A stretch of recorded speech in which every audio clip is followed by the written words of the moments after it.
A continuación explicaremos el quinto tema de mantenimiento titulado Montaje y técnicas de alineación.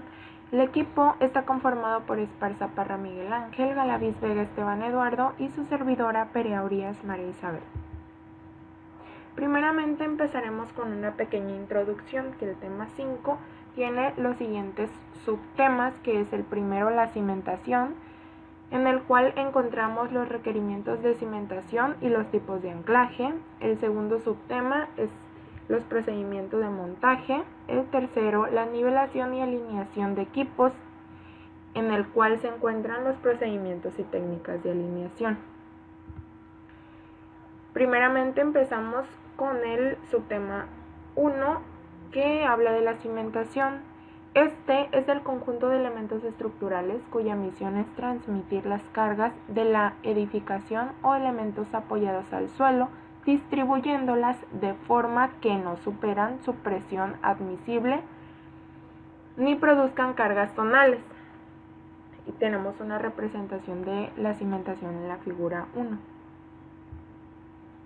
Dentro de la cimentación se encuentra la cimentación de máquinas, que a diferencia de las cimentaciones de edificación, que generalmente están sometidas a cargas estáticas, las cimentaciones de maquinaria están sometidas frecuentemente a cargas cíclicas, y la existencia de cargas cíclicas obliga a considerar el estado límite de servicio de vibraciones y el estado límite último de fatiga. Dentro de las cimentaciones existen algunas diferencias. La diferencia principal entre una cimentación normal y de equipo industrial radica en que los equipos transmiten no solo carga estática como cualquier edificación, sino que además se suman cargas dinámicas provenientes del funcionamiento mismo de la máquina. Ahora bien, no todos los equipos o estructuras industriales transmiten cargas dinámicas, pero también tienen un tratamiento especial debido a las grandes cargas estáticas que transportan a la cimentación. Esta tiene los siguientes propósitos.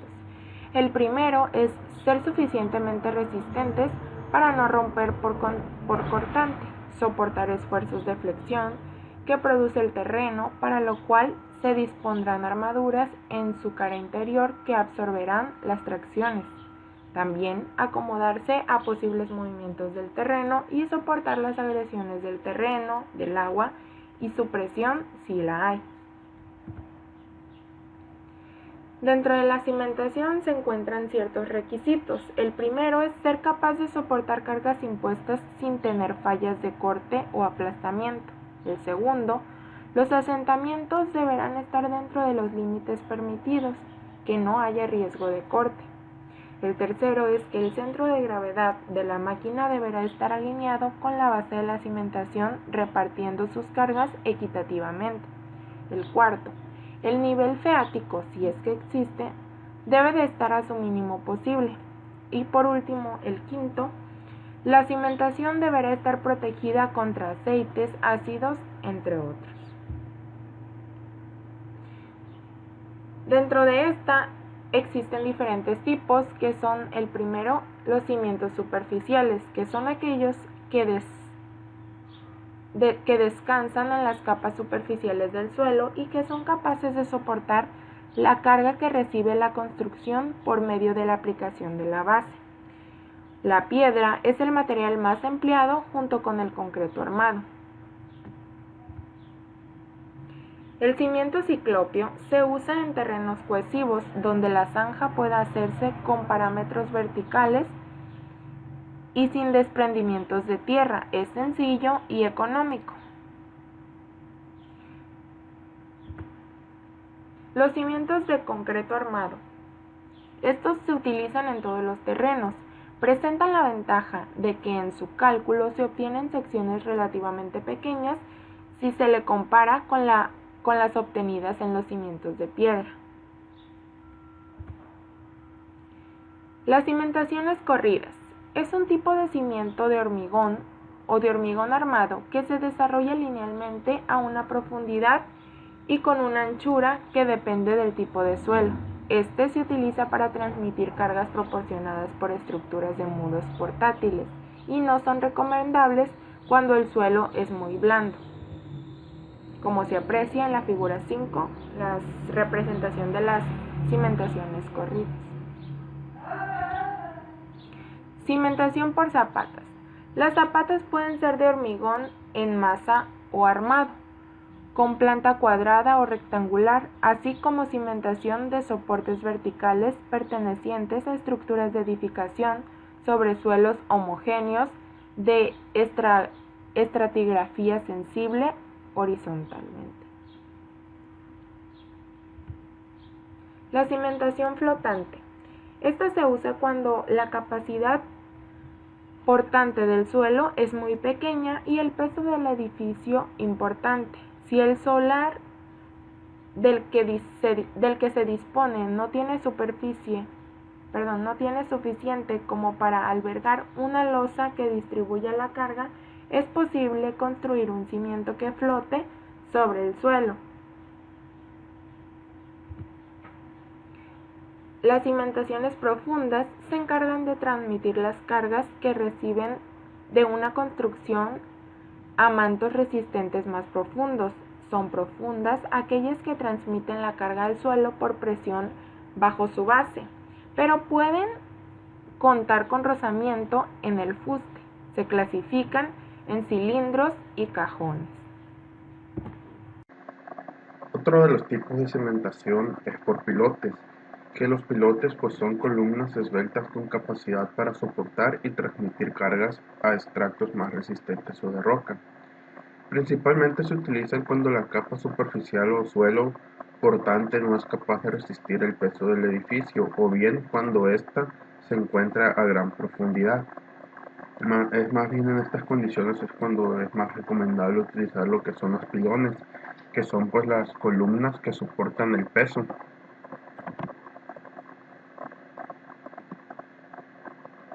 Después tenemos aquí los tipos de cimentación, pero ahora para maquinaria. Podemos ver 5 tipos, que es el tipo bloque. Ahí se puede ver que está arriba de una zapata y pues tiene forma de bloque. Tipo de bloque combinado, como observamos ya son 2 unidades de bloque.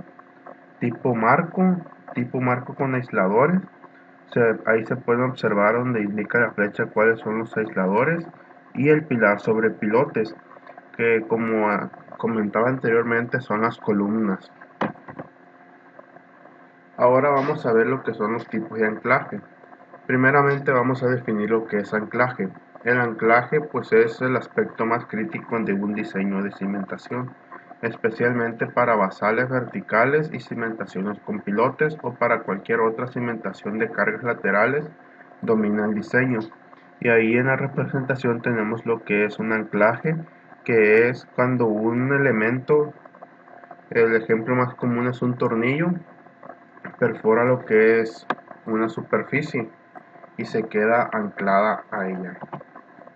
Tenemos el anclaje por expansión, que este anclaje es introducido en el orificio, se expande por acciones mecánicas ejerciendo presiones laterales que lo fijan al soporte, metálico o plástico. Un ejemplo es en el anclaje metálico expansión, el taco más el tornillo. Pues esta es una aplicación muy común utilizada pues en la gran mayoría de las casas cuando se trata de colgar lo que son los marcos o los retratos. Pues es el tipo de anclaje más común, por expansión, donde se realiza un orificio, se introduce un taquete y después entra el tornillo para quedar más fijo. También tenemos lo que es anclaje por adhesión. El orificio se rellena de una sustancia química fluida que solidifica y se adhiere a las paredes del mismo. Mientras la sustancia permanece fluida, se incorpora al orificio un anclaje, ejemplo varilla roscada, al que luego se fijarán los otros elementos. Un ejemplo es el anclaje químico, pues utilizan la resina y varilla roscada. Insertan primero lo que es la resina en el orificio y después se introducen la varilla, y esto pues le da más adhesión y agarre a lo que es el anclaje. También tenemos anclaje por forma. El anclaje se introduce en el orificio y modifica su forma bloqueando su salida. El ejemplo del anclaje metálico por forma pues es el tornillo autorroscante en hormigón.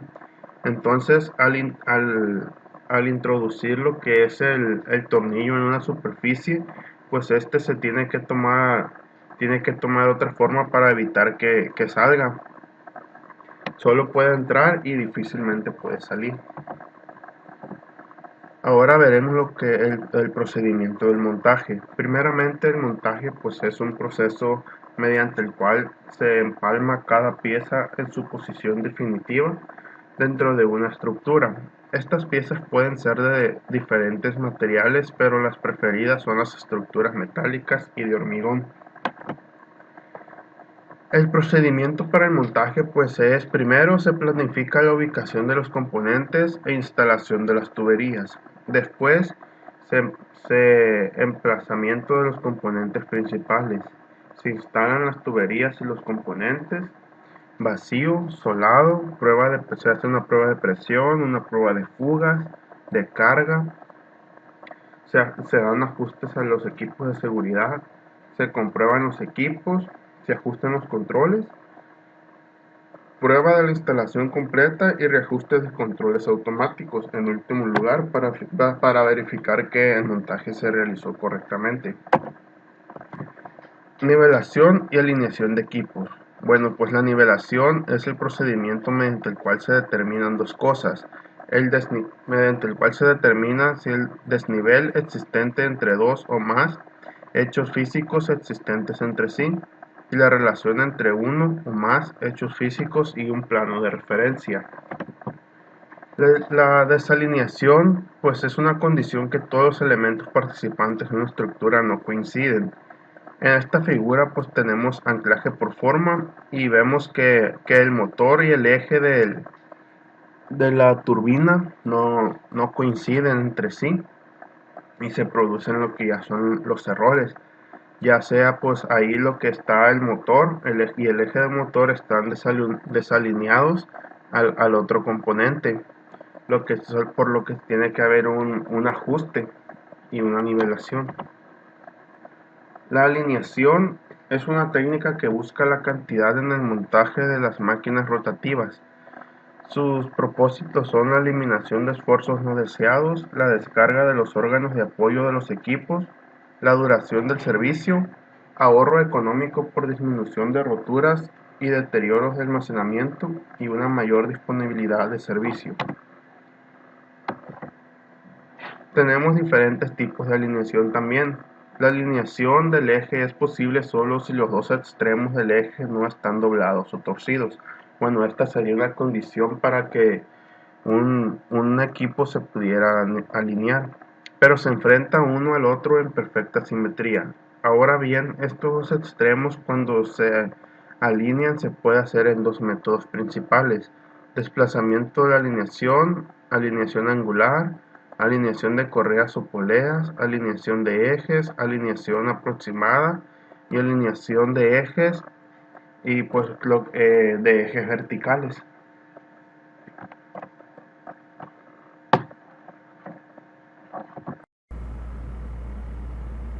Bueno, pues tenemos la nivelación y alineación de equipos. Tenemos el desplazamiento de alineación, que desplaza la alineación o cadenas radiales.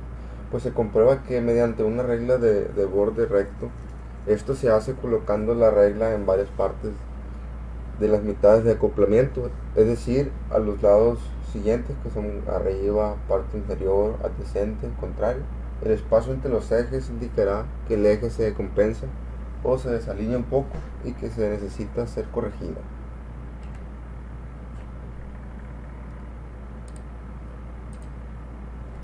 Luego tenemos la alineación angular. Esta se puede corregir mediante el levantamiento de la máquina o mediante el uso de las calzas debajo de la plataforma, con el fin de prevenir cualquier tipo de desalineación que se vuelva a presentar. El motor y la máquina receptora debe estar firmemente atornillada a la base de la máquina. Después de las posiciones finales de ambos, el motor y la máquina receptora se deciden. Luego tenemos la alineación de correas o poleas, que más que nada esta se usa, pero se puede usar mucho en los compresores, como se muestra en la imagen, o también los coches. Eh, al, la polea hidráulica, que es la del aceite, pues está directamente con una banda al cigüeñal del motor. Si esta está desalineada, pues puede, a una gran velocidad, la, la banda puede zafarse y puede provocar daños en el vehículo. La alineación de correa o poleas. La alineación de correas o de poleas es una tarea de mantenimiento importante. Si se realiza correctamente, puede evitar paradas y suponer un rato de costos y suponer un ahorro de costos. Luego tenemos la alineación de ejes. La alineación aproximada. El procedimiento de alineación aproximada se realiza para configurar la máquina en la misma posición, para configurar aproximada, en la misma posición aproximada y en el rango de medición del sistema de alineación de precisión que se va a utilizar. Para seguir la figura tenemos una alineación aproximada donde parece que se está conectando una bomba a una tubería. Puede ser una bomba centrífuga o una bomba de caracol que parece que está desalineada y está forzando la bomba. Luego tenemos la alineación de ejes verticales, que igual parece ser una bomba centrífuga. Pues las máquinas verticales se suelen montar con tornillos en una brida en un lugar de pie, lo cual hace que el cálculo de los valores de corrección sea diferente de las máquinas horizontales. Puede variar el número de tornillos utilizados y estos están situados en un círculo en torno a la brida. La alineación correcta del eje es fundamental para garantizar un funcionamiento correcto y una mayor duración del equipo.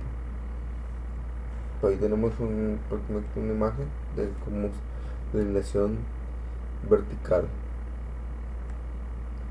Tenemos los tipos de errores de alineación. Pues tenemos que es el paralelo, también conocido como el offset.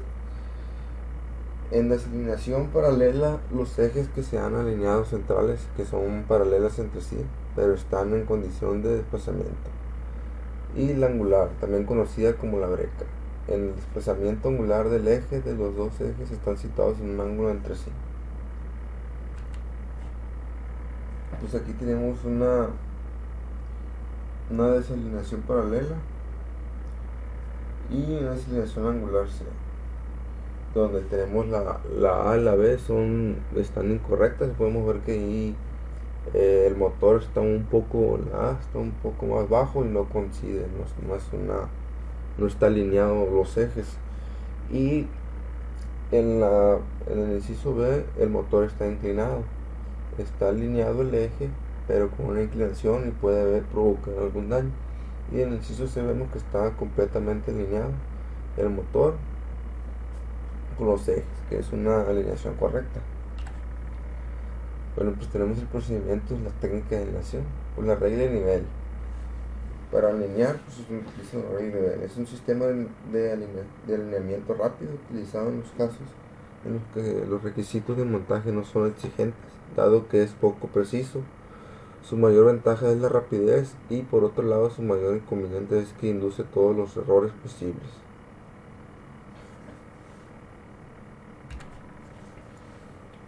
El procedimiento y técnica de alineación. Procedimiento de alineación. Como primero tenemos los ejes. Con los planos cada lado se aproximan hasta las medidas que se especifiquen.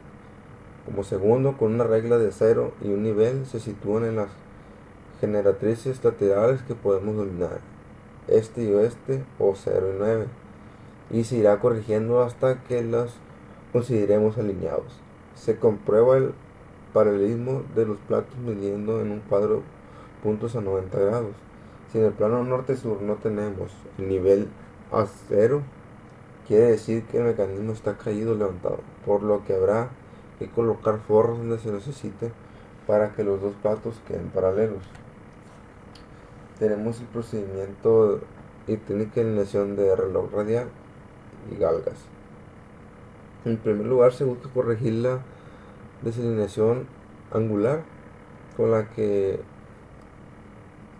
con la ayuda de las galgas. El objetivo es que los dos platos del acoplamiento estén en el mismo plano.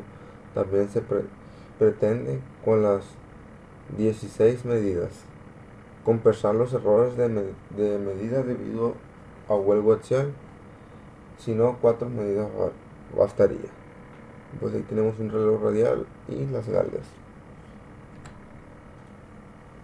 Pues los pasos, pues se miden las galgas, la distancia entre los platos de acoplamiento en la posición que hemos dominado, izquierda, derecha, arriba o abajo. Se mueven conjuntamente los dos árboles 90 grados, repitiendo las 4 medidas del paso anterior. Se opera igual a 180 grados, 70 grados. Los valores así obtenidos se colocan en una tabla y se calculan los promedios. Seguirá el alineamiento si izquierda, derecha, si izquierda es igual a derecha, igual arriba, igual abajo. Pues aquí tenemos un reloj comparador. Este se trata de un instrumento medidor que transmite el desplazamiento lineal del palpador a una aguja indicadora a través de un sistema de piñón corredera. Los principales métodos de alineación en los que se emplea el reloj comparador para medir la desalineación son la alineación mediante reloj radial y galgas, el método de Brown-Boveri, la alineación mediante relojes radiales alterados, método indicador inverso, y la alineación mediante cada y borde, método radial axial. Tenemos el sistema de rayo láser, que son los métodos de alineación con el uso de láser suponen una mejora destacable de los métodos tradicionales. Un alineador de ejes láser realiza una alineación más rápida y precisa que los métodos tradicionales. La alineación de contacto utilizan transductores, comunicadores electrónicos de posición semejante al reloj comparador. Estos elementos se utilizan cada día más. Y cada casa comercial tiene su modelo con sus debidas instrucciones de utilización. Por ejemplo, aquí tenemos una imagen de alineación de ejes por láser, que es donde se necesita una alineación realmente precisa. Estos láser también se pueden, hay de mayor escala, también muchos se utilizan en la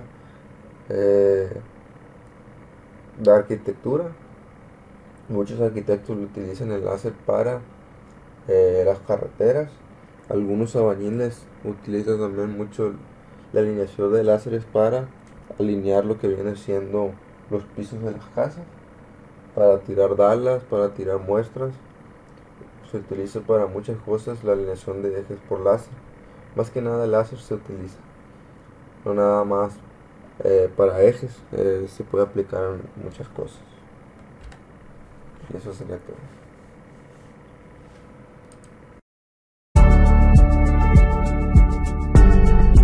Inducom presenta alineación del eje. Conozca el procedimiento de 5 pasos. Cuando realizamos una alineación del eje en cualquier máquina, todos debemos seguir un procedimiento establecido siguiendo las recomendaciones de hoy, o un procedimiento simple y efectivo para alinear el eje. Primero, ejecutamos la alineación previa. Verificamos la seguridad, procedimientos de bloqueo y etiquetado de las máquinas, con inspección visual de la base y la placa base. Luego limpie la pintura y la suciedad del fondo y alrededor de los pies. Reemplace las laminillas resistentes al aplastamiento y rellene las lagunas obvias bajo los pies.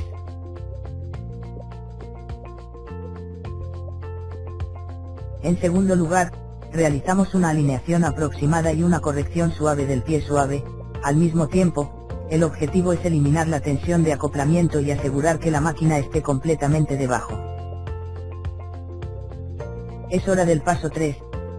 La primera verificación de alineación con el sistema láser para asegurar la repetibilidad de la medición y que la desalineación es menor a 15.000 en el acoplamiento. En el cuarto paso diagnosticamos y rectificamos el pie suave con la asistencia del sistema láser. Pretenden tener toda la lectura suave del pie dentro. Finalmente, en el quinto y último paso, medimos la alineación para realizar las correcciones y lograr la alineación final con los objetivos requeridos dentro de las tolerancias. Esperamos poder satisfacer sus necesidades de mantenimiento y confiabilidad para mantenerlo en funcionamiento.